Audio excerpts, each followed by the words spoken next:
Have you ever felt like you should read the Bible, but when you open it, it just feels intimidating or confusing? A lot of that pressure comes from unspoken assumptions we carry about what this book is supposed to be. So let's gently clear some of that away. First, the Bible isn't one single book, written from cover to cover. It's better to think of it as a divine library.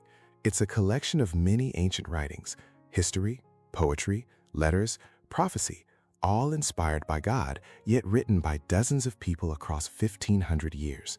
Together, they tell one unified story, the incredible story of God's relationship with humanity.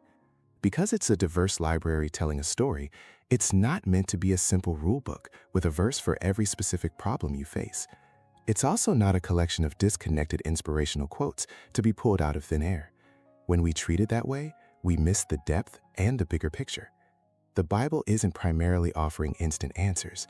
It's extending an invitation into a relationship with God. It's a book that's meant to form our character, to shape our hearts and minds, and to give us real wisdom for the journey of life. And that kind of growth, that kind of wisdom, takes time. Understanding doesn't happen all at once. It's a process, a gradual unfolding. So please, let that pressure go.